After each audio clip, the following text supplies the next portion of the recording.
Can you hear me from the back?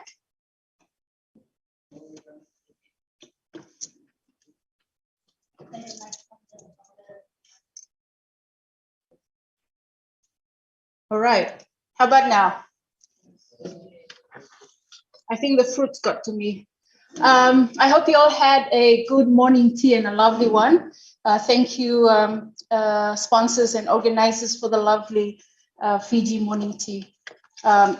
If only we could have the online participants joining us, but I know they must also have had their share of morning tea. Just going to give everybody another minute or half a minute. Some of the face-to-face participants are still making their way back into the room. I see we are a bit smaller in number now. If you want, you can move a bit closer to our panelists in front.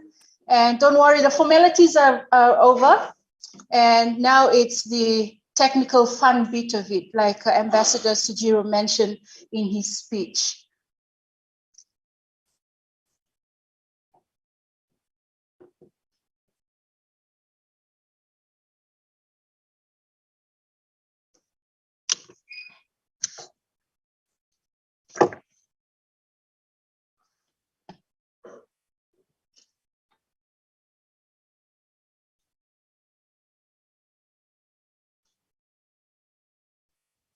Okay, I guess we can start now, and everybody who's coming in later can join from the back.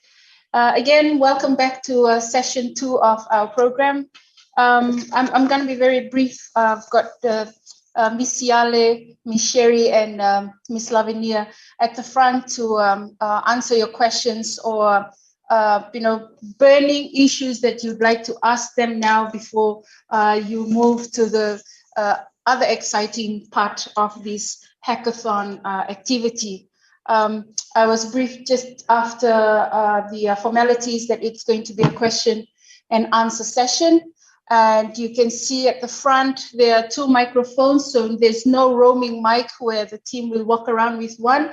There are 2 microphones up at the front. If you have a burning issue or a question you'd like to ask our ladies in the front, please make your way, choose either one, introduce yourselves, and also let them know which organization you represent or whether you're a private consultant here in the room. I'd also like to welcome our youth from Lamy. They came in just in time for morning tea. I know it's quite a distance and with traffic jam in Suva, but they made it in time for our second session. So welcome, Lamy youth, to the Pacific Hackathon 2022. Ladies and gentlemen, the floor is now yours. Let's continue to ask our burning questions. For our virtual participants and Facebook live stream viewers, the admin team and the organizing team will be monitoring your questions as well, and they will also give the space to you and your burning question. It's all yours now.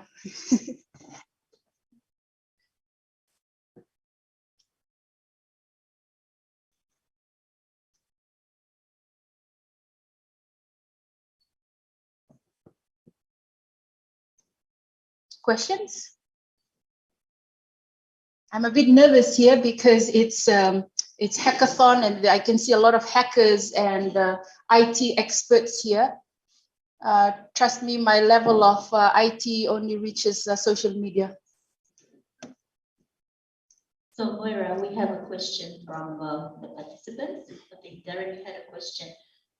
If you could just switch on your video and your mic on the Zoom, and it will be played across here.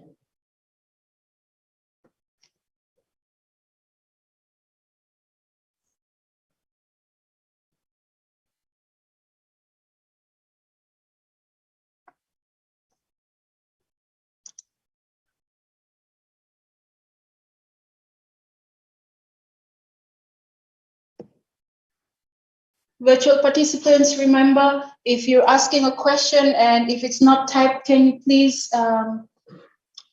unmute yourselves so that we can hear you? And if you want and your internet is good, can you please switch on your video? We'd also like to see you.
Erin, do you want to just put your question on the chat and we'll try and answer it from there? But if you're on the Zoom platform, just we're just waiting for you to just say something.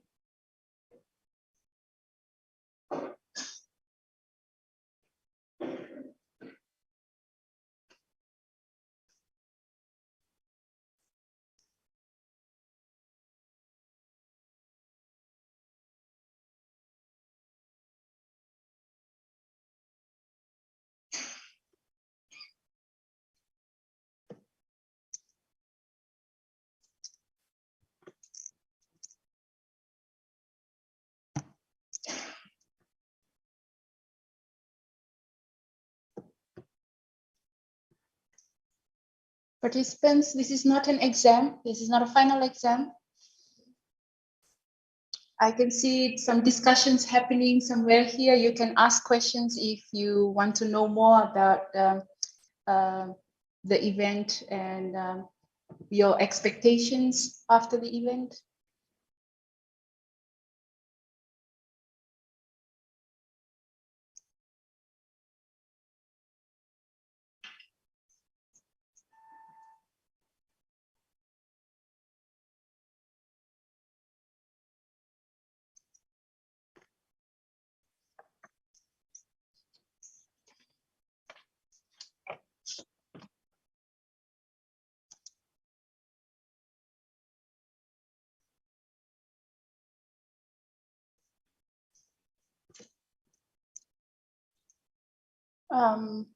Sherry and Siale and Lavinia, we've got a couple of questions here. Share or show how to submit a project. And somebody, Mele Manitisa, yes, please run a demo on how to submit a project on development or dev post. I can't crack codes here. I'm a communications officer, but in terms of software, I can't. So I'm just gonna read it as I understand it. So if you wanna correct me, please do so. So it's like dev post. So to me, it's development post. And there's another one. When will Project Gallery be open? From Alessana Etiwati Jr.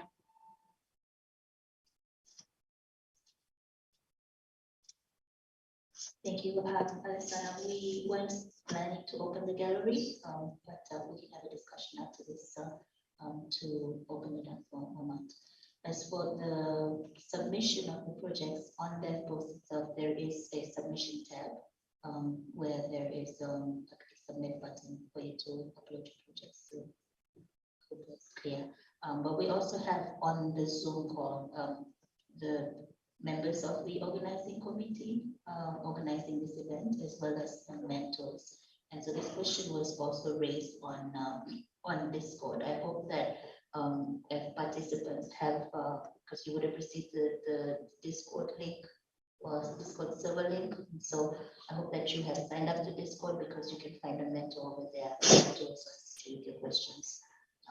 I'm sorry, Sherry, I'm gonna have to ask you to pause for a while. Our IT guys, we seem to have a problem with Mike. I'm not sure if that is connected to the Zoom, but they're saying they cannot hear and please use a mic. Maybe you'd want to come and answer using this one.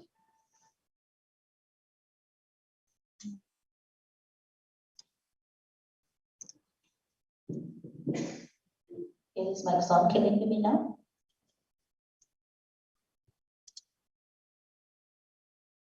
No.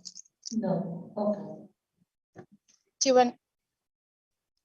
How about using this mic? Can you hear us, virtual participants? Yes. So, all right. Thank you. Sherry's coming back to answer your questions.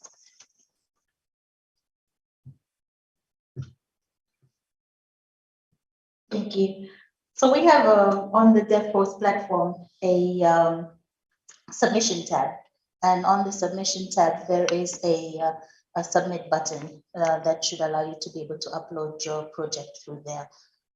We've also got it on Discord. The Discord server link was sent out when you registered. It's also there on the DevPost platform.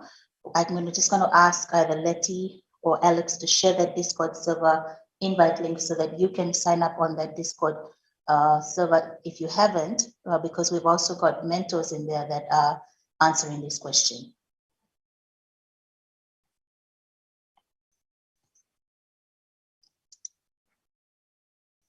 And to answer Alessana's question, initially we were not planning to open the gallery, the project gallery, but we'll have a discussion with the team after this about opening it.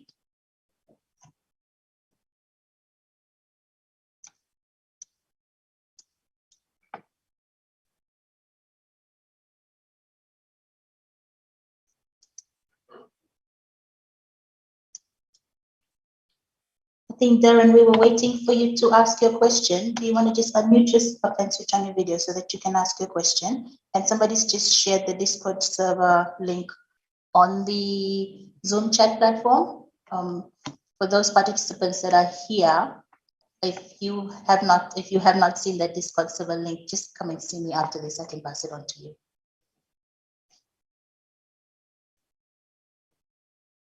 And also somebody has shared the link to the DevPost where you can submit your project. I hope that answers the question. Darren, do you want to go ahead and ask your question, please? Yes, I just had one question. In terms of connecting with participants, is it okay if we connect on Zoom via our personal links, or how do we connect via voice? You mean for your mentees? Yes. That's completely up to you how you want to connect with your participants. So we have the Discord server over there just to share information. So, you know, if you find something that you can share with the rest of us that are on the Discord server, please send us the links or the photos or something to help everybody else participate in this event. Okay, so, thank you.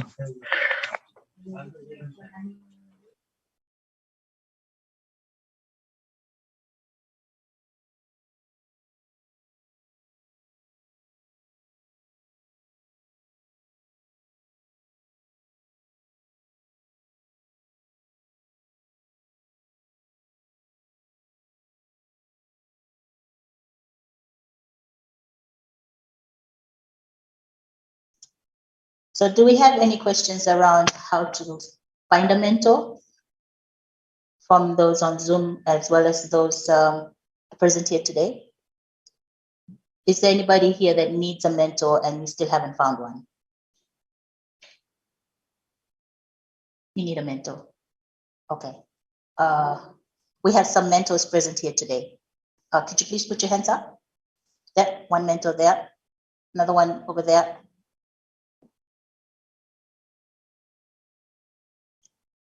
And they can also give you the Discord server link so that you can join the rest of the team participants that are there.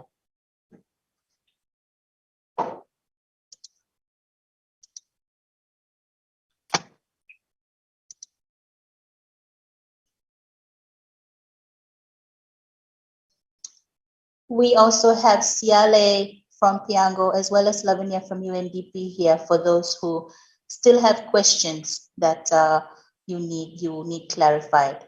Maybe some of you might have missed out the mentor-mentees in the mentoring session on Friday.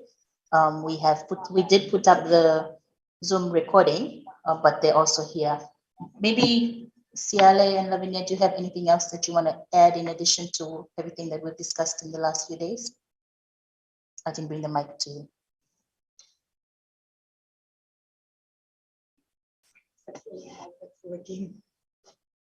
I think really for the benefit of the hackers and the participants, while Siale is here, if anyone is still not clear on the problem statement or the challenge for the actual hackathon, I think you take advantage of this opportunity to clarify. In the last session that we had, Siale gave a very elaborate and comprehensive presentation of the challenges that PIANGO faces. And I think they've also shared the process map, which is one of the questions that came from the participants on the Friday session. But if something is still not clear on how PIANGO operates or how civil society operates in the region, this is a really good opportunity to ask that, because only when you're clear on the problem or the challenge, then you're able to come up with the actual solution. And also Siale and the team from PIANGO, along with myself, are also here as mentors, but really on the side of the challenge itself, not really the technical side and all the programming stuff, but just on the issue that we're trying to, or the solution that we're trying to find, or the challenge that we're trying to find the solution for this event. Actually, if I can, I just wanted to, if you can elaborate, since some of the links they just came after the debate, so they don't have any idea what is this workshop about. So if you can just explain something so that they understand. Thank you. I should really defer to the organizers, just what the event is about, but I'm happy to give a quick spill. Okay, so this is the Pacific Hackathon. As we were just talking at morning tea, trying to, like, how do you simplify a hackathon? So really, it's like a marathon, and that was, if I can use your word, Siale. It's when people come together, and for this one, it's a virtual one, so it's going to be an online hackathon. People will come together, they'll sign up on this link, DevPost, and you're going to try and programmers, techies, you form teams, and you try to come up with a digital solution for the problem. So in a hackathon, you usually have a problem statement. And what happens is everybody tries to find a solution. So that's really what it is, trying to find a solution for a problem. And in terms of the problem or the challenge, we have here with us, it's really for civil society. I mean, if you know what happens here in the region, civil society or non-government organizations, they represent the voices of people. And if you missed the morning tea, Siale also talked about how they as an organization have been working with their members across the region, 24 countries, if I'm correct, Nani and the team, and they try to gather the voices of the people. And this is what they try to take up to leaders, our Pacific leaders, at Pacific leaders meeting, at national leaders. So when policy is being made, it's really supposed to benefit the people that the policy is for. That really is the issue.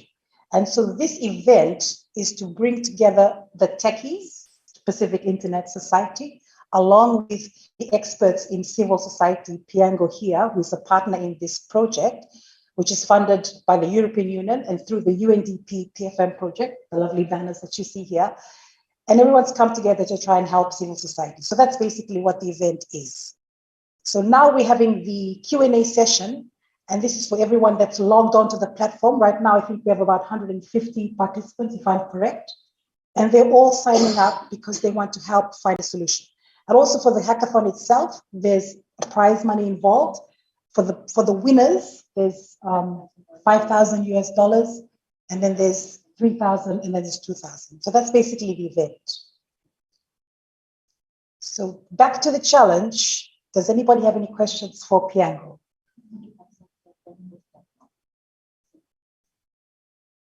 Now I hand back over to the actual organizers of this event.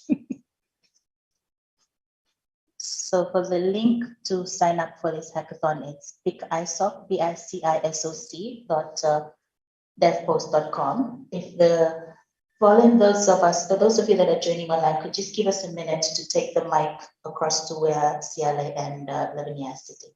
Excuse us.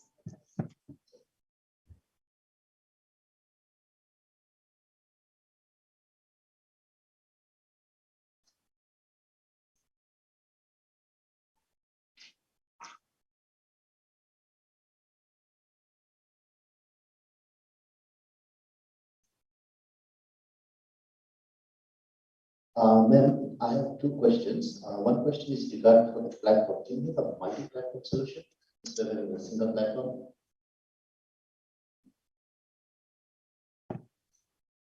Okay. To take this over there.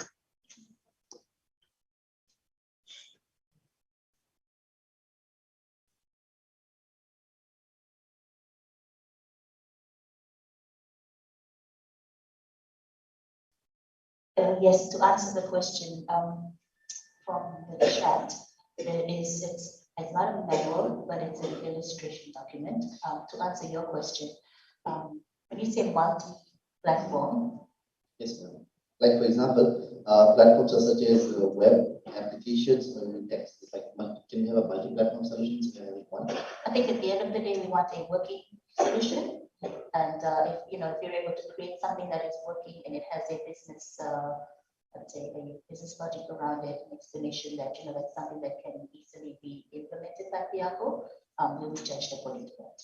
And it meets the solution of the problem that PIANGO is facing to be able to collect that feedback and track it. Yes, ma'am. And the second solution question. Can the solution be in the form of PowerPoint instead of a video? So will you still be submitting a prototype? Yes, ma'am.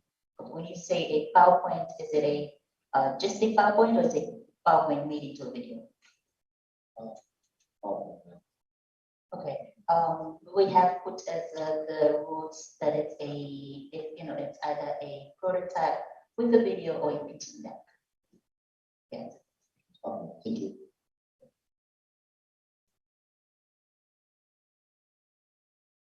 We had some answers do we have some clarification from the organizers on Zoom or one of the mentors? Excuse me.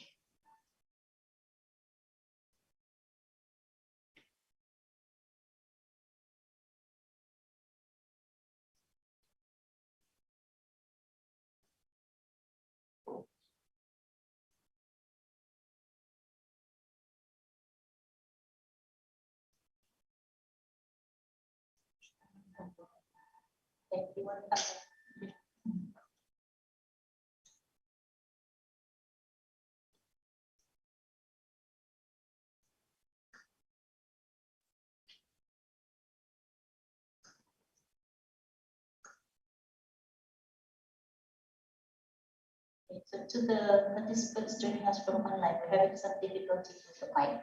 So we're having to move across different places so that you can hear us, as well as from those that are here in person. So Rose is going to try and read the question from Brian. Is there a memo form on PIANGO that NGOs and other stakeholders use to initiate requests?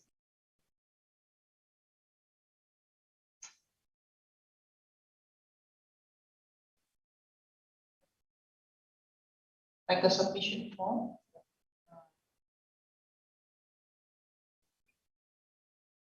Oh, no, we don't have a standard form. Perhaps a step back. At the regional level, like in Fiji, Fiji, you have a government. So civil society, a lot of their work is at the policy space is to influence policies that the government forward. That we might find that it's not helping or it's providing more barriers for certain groups of our society. So we engage with government in the policy space. At the regional level where PIANGO is operating, our equivalent of a government is the Pacific Islands Forum Secretariat, forum, where our Pacific leaders coming in to meet annually. So when the Pacific leaders come in, they would have an agenda on Pacific priorities. At some stage in 2015, there were 5 priorities that has been identified as a regional priorities: ICT, cervical cancer, health, climate change, fisheries, and West Papua from a human rights perspective. So when the leaders upcoming meeting, then the Pacific Islands Forum Secretariat will put forward a call for submissions for anyone that would like to make a proposal what those priorities would look like. So going around in circle to answer your questions is really some of those submissions are being determined by PIPs, so they would make the call for submission. They will then provide the guidelines of what those submissions should look like. So at PIANGO, we don't have the kind of template, but we will be able to share those templates that are often requested to be used by civil society at the regional level, if that's something that you guys need to. And I can share that with the organizers. But basically what they're looking for is what are the specific priorities that you want to make your submissions to, background information, why you find that priority is important to you, the audience that you want to present that are concerned about those issues, and then you will request it to provide some kind of an alternative solution. What do you want? So it's kind of around that those kind of areas. First is what's the priority you want to make your submissions towards, the audience or the people that you are representing, and why they are concerned about that, and then you come up with what your proposal, what you are proposing to change.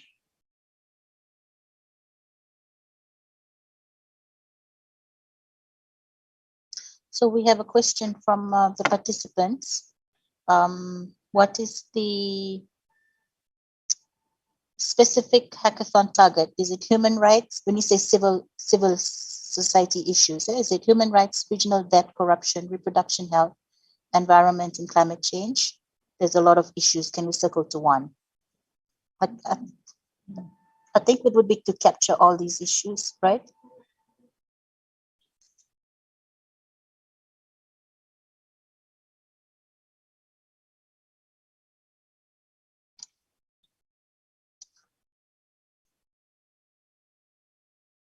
It's not about the issue. It's about the processes. Yeah? It's about how you improve, how you use ICT to improve the process that allow you to contribute to all that list. Either it's climate change or depending on what is the issue that the call for proposal for or the call for submissions for. It could be on climate change. And this is where the idea that PIANGO was interested in the hackathon, because as I said, a lot of time the call for submissions is being put out to the public a day before the due date.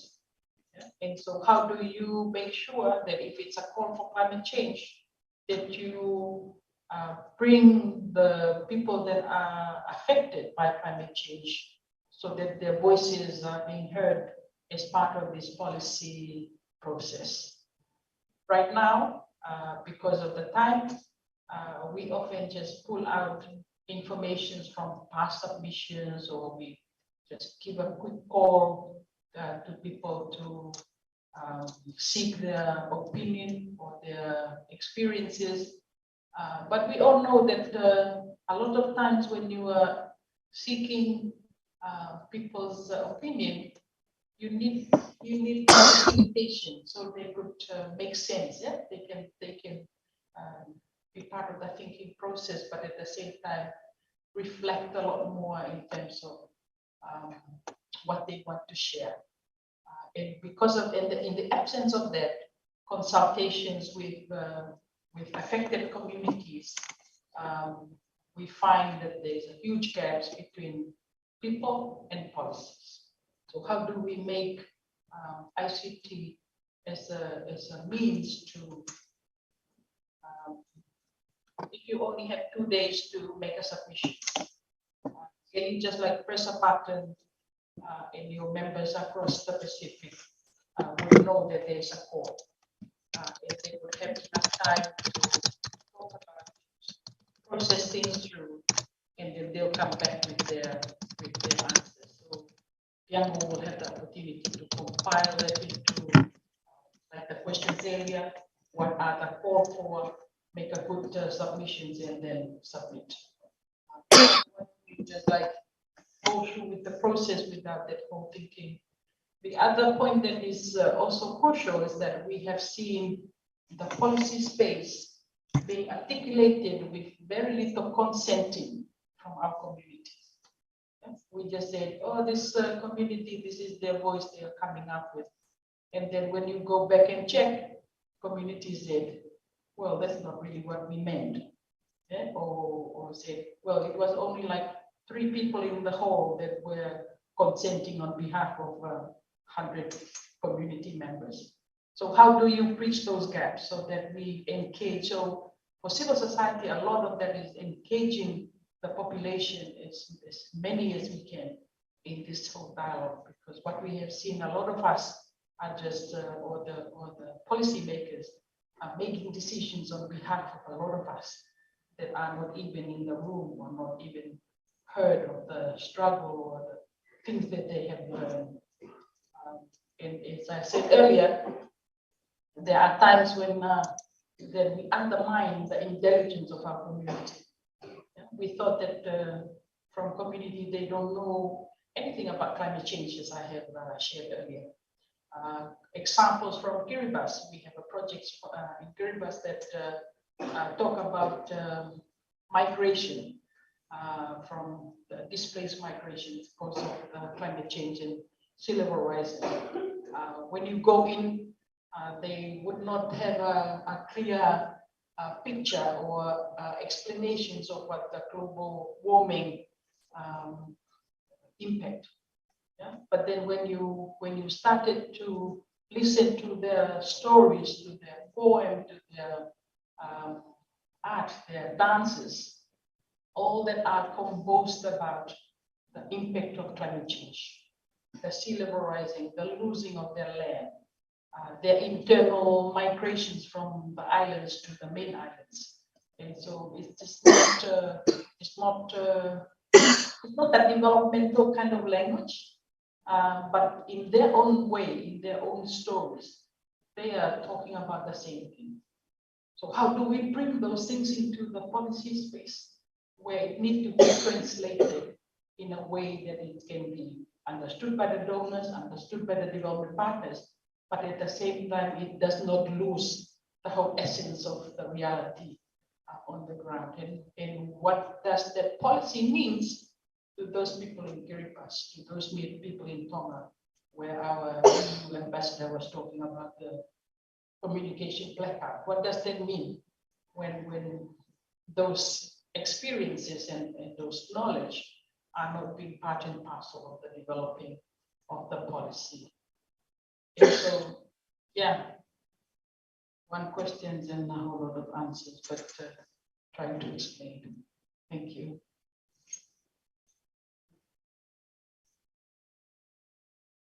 Do you have any other questions from in the room?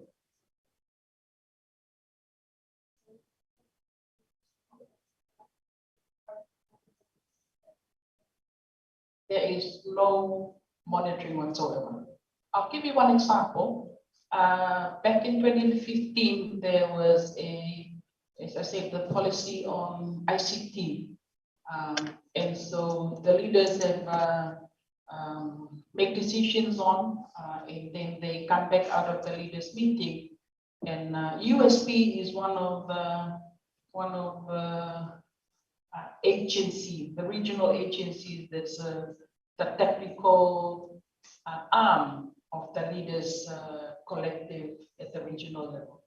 So because ICT is so much related to education, USP was mandated to take up the role of finding solutions. What are the solutions that need to address the challenges of the ICT? Yeah, just back in 2015, 2016. Later on, there was a meeting of the leaders, and civil society was part of the dialogue. We were being informed when we asked that the ICT issue is being addressed.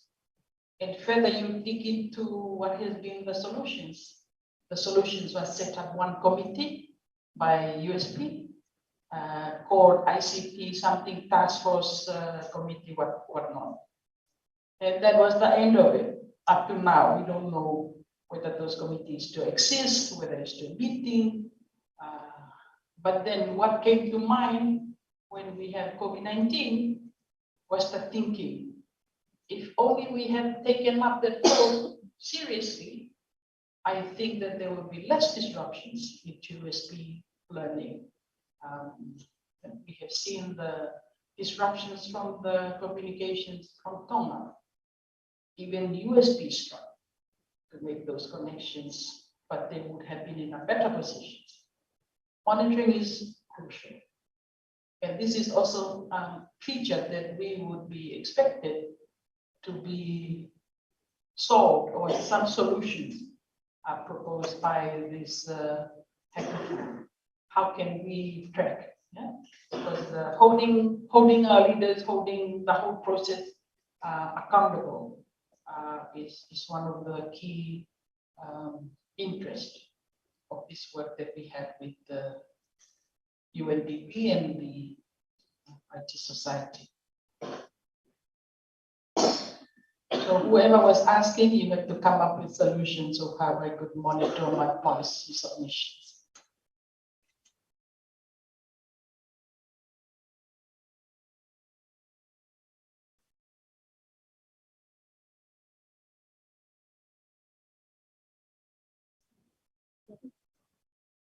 Online, information and would you be open to accepting responses and feedback from anyone, even non-affected group stakeholders, or do you want to have it specific from specific groups or stakeholders? That was a good question that was asked by someone outside that. I think I just had coffee, so I know the answer.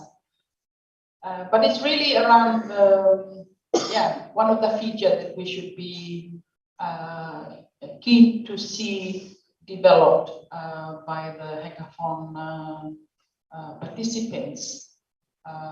One is that there are issues that it's well versed. Everyone find it that is doesn't confront anyone in particular.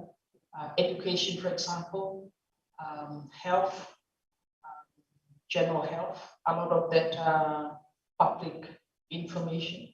When you seek submissions from the civil society, you don't really have to hide anything. Like we expected to openly, publicly share the information, even from those that are making the submissions.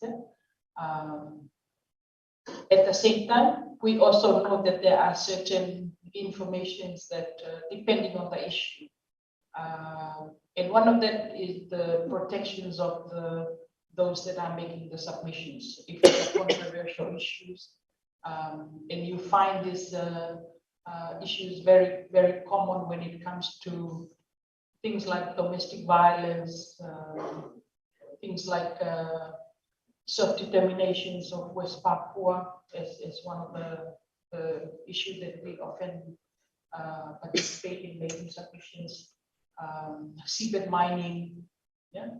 Some of those issues that are associated with the government making decisions that are highly associated with some level of corruption practices in our country. And we know that oftentimes it can be manipulated, those information can be manipulated and end up backfiring those that are making the submissions. So it's critical for this process to have a feature that we can protect those that are making the submissions. Okay? At the same time, we also need to recognize that there might be some submission that has some legal implications, yeah, that we need to confirm where that submission is coming from. Issues on land, for example, if we are talking about logging, or we're talking about extracting industry, or something that it might related to legal actions after, and how do we see that being in a way that need to be protected, but at the same time, before we make the submissions, we have to do a bit of like COVID, contact tracing, some kind of thing, where it required factual information to be accompanying your submission. So those are the features that we need to have in place to also protect those that we voicing out their issue, if that makes sense. At the same time, there's also a feature that would allow us to perhaps prioritize what we have in front of us. There are also audiences that we need to consider that might be part of the group that would use this tool. For our members in Tonga, Samoa, I'm sure Fiji as well, where they have a large diaspora populations outside of their own countries. Do we want to see that these tools is being also used by them, although they are not living in the country, but they have a vast interest in what's happening in their host country, I mean in their original countries, although they're in other places. So yeah, that's a bit complicated than my understanding of IT, but that's what I would really love to have as a solution.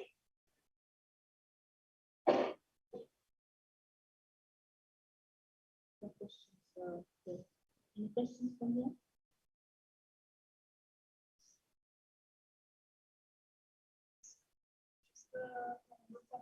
How often do they, in a year, how often do they put out those types of forms for submission from these systems? Okay, so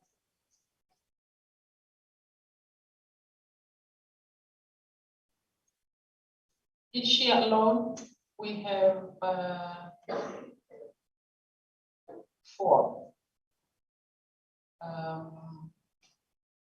A lot of that is associated with the ministerial meeting. For example, there is one coming up on humanitarian DRR, so they would call for submissions. There has been a meeting just finished up last week on a debt sustainability conference. So there was a call for submissions. The more I count, I think it's more than 4.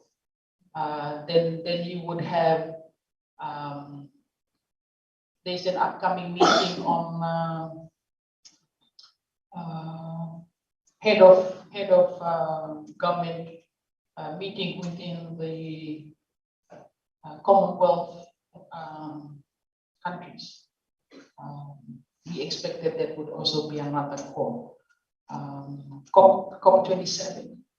But the actual meeting of the leaders where we had used it as an example for this exercise is there is an annual event that happens every year where it make the submissions and then you come together and meet and then after that there is also a CSO dialogue with the leaders.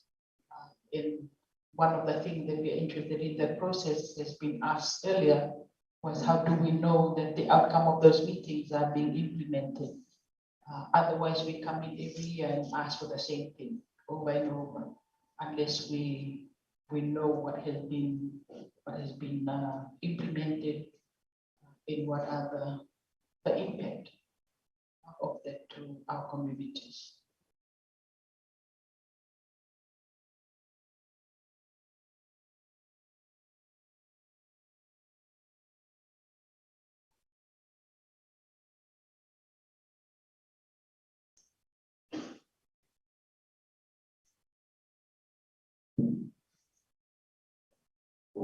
I just want to ask a simple question.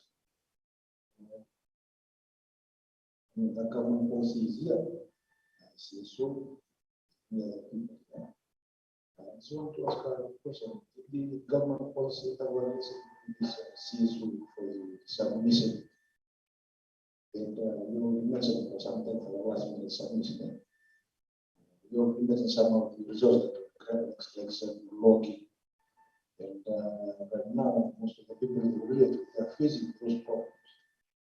You know, every time we listen, there's a bill coming up, but people in the villages, they don't know what they're talking about.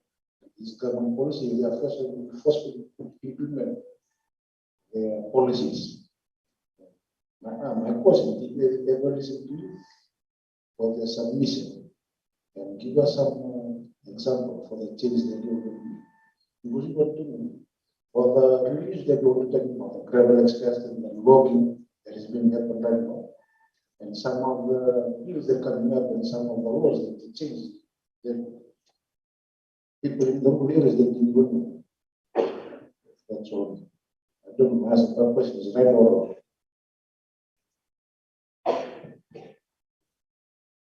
If we had known all the policies that we're supposed to know, we wouldn't be here, right? But because of that gap, that we are here to see if IT can provide us with an alternative way of looking at how we can connect policies to people and vice versa, for people to understand what is actually the policy that is govern their life.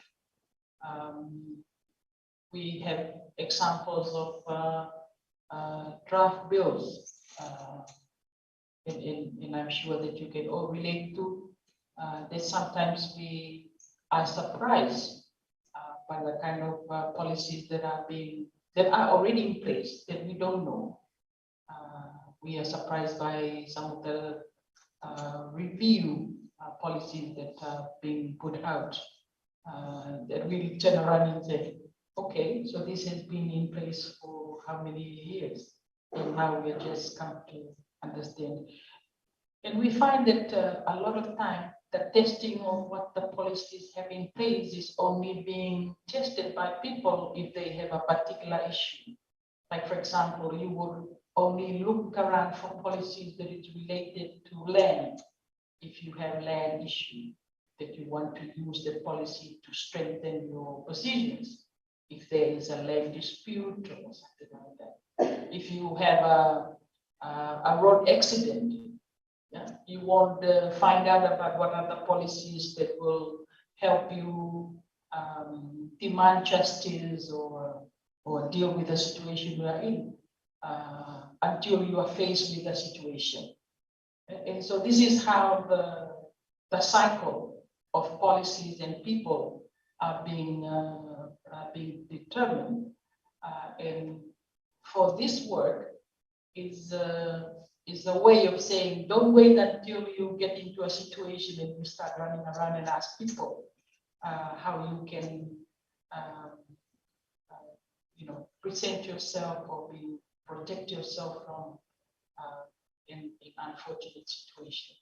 But let us take part in developing of those policies so that when there is a time for us to use that policy to safeguard our interests and our rights, we will be in a better position to negotiate or seek help or understand the process of how we can engage in those policy space. So that's really where civil society is also a great actors in the policy space, because if a lot of the government interest in developing policies are often have a different intention to what the reality on the ground. In ideal world, the government policies will only be developed if there are genuine consultation process taking place. But we all know that that is not happening.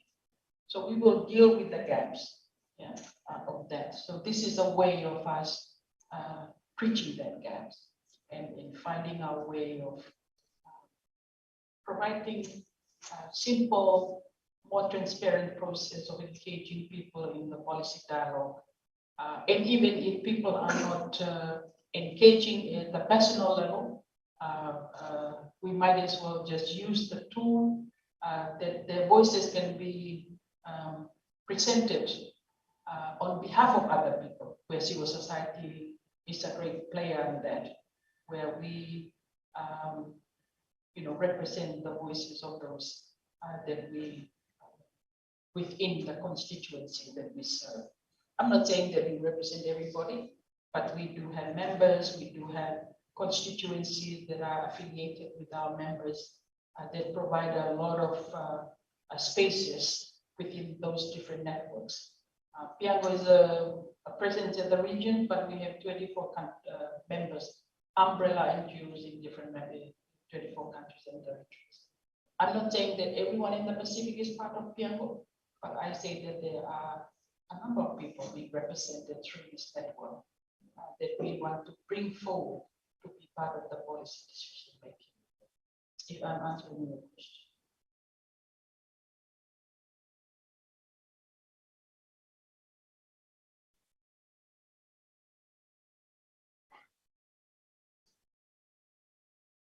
The more I answer the question, the more questions. I'm hoping that it's not that I'm confusing people.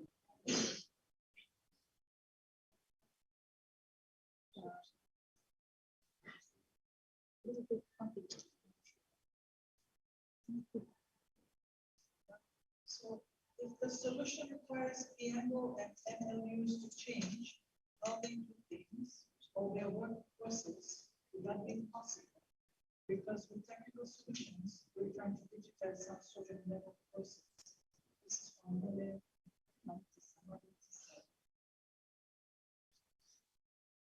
We are committed to make this work. So through this process, and we will have people make their submissions, solutions. There will be judges that make the call. So whoever comes up to be having a billing, inspiring solutions, we will work with that group to design whatever that solution would be, so that it can be used by PIANGO to amplify the voices of our Pacific communities. Right now, a lot of the things that we have is dominated by Fiji. And, I like to think that Fiji is not the Pacific, and I'm Tongan. I can challenge that, right? So this is where the whole regionalism idea is not just the policy space, but how do we commonly implement something together. Yeah? I make a reference in my earlier sharing about the 7 countries that we work with: Fiji, Tonga, Solomon Islands, Vanuatu, Tuvalu, Kiribati, and Marshall Islands, that we had worked with a small grant of 150,000 USD to develop a citizen budget guide. Throughout the 7 countries, their learning are totally different from each other, although it was to develop one common similar thing. And so this is where PIANGO network becomes an ideal interest because of how we can work across the region, sharing of what we have this solution is being worked well, that we commit to establish. It's not going to be just used here in Fiji, it's going to be used across the Pacific where we work. I cannot say that it's going to be working 100% because I haven't seen anything that is new to be working 100%, but if you're committed to make it work, we have that commitment. UNDP and the EU was here this morning, and if you listen very well to the EU ambassador, he was sharing the priorities of the EU, and one of that was on BFM and how we need to hold that accountability cycle of our leaders, and for those of us in the working in the community, that we are accountable to make sure that the voices of our community are presented. So to answer to that, I don't know the solutions that are coming out, but I have faith in this process. It's new to us, we have not done this before, but it's inspiring to see. A lot of time we have this kind of expertise. Right now, the citizen budget work that we've done, the technical support that we had from UNDP is someone from Ukraine. Can you believe that? That's how global it can be when we have people that can support online. But at the same time, we need to bring this expertise home. Ladies and gentlemen, for how long have we had been the facility of USB, training our young people on ICT, and we're still getting people from Ukraine and wherever to help us. Not that it's bad, it's good. But as our development, we need to continue to train our young people to have our own Pacific solution to the work that we do. It makes a whole lot of difference. You know, when the Palangi talk about things, they talk about it from a perspective that is foreign to us. So we need to find solutions within our Pacific that we merge the technology with our understanding of how our community live their life. Why? Because we live it.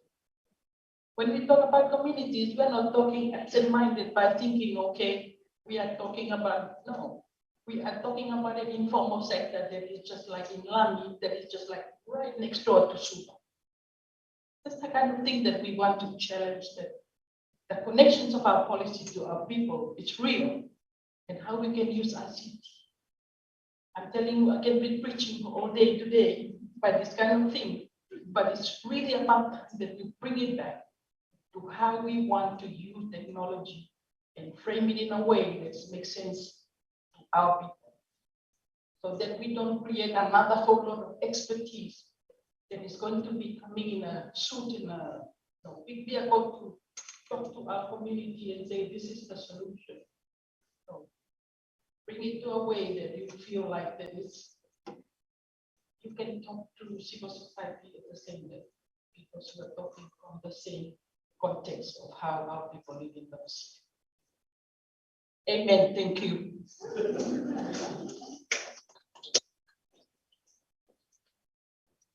I have a loud voice, so I don't really need the microphone. For the online participants, okay, I'll use the microphone, but that comes to the end of this session. Do you want me to go and stand in front of the banners?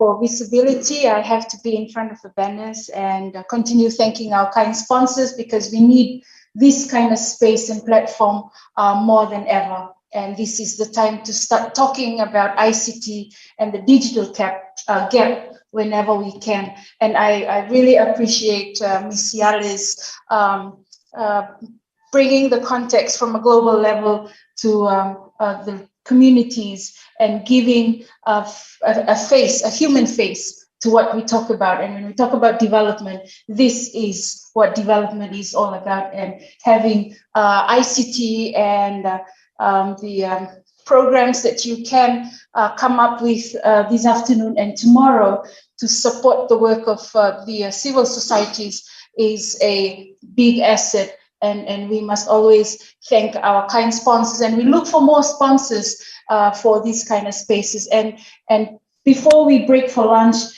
just in February 11th, we celebrated International Day for Women and Girls in Science. And I keep hearing technology being mentioned this morning, and we need this kind of space for that. And I see a lot of young girls, young women who were here this morning, earlier in the morning, and now we still have women here. And it's good to encourage and continue to keep our young women and our youth engaged in this space.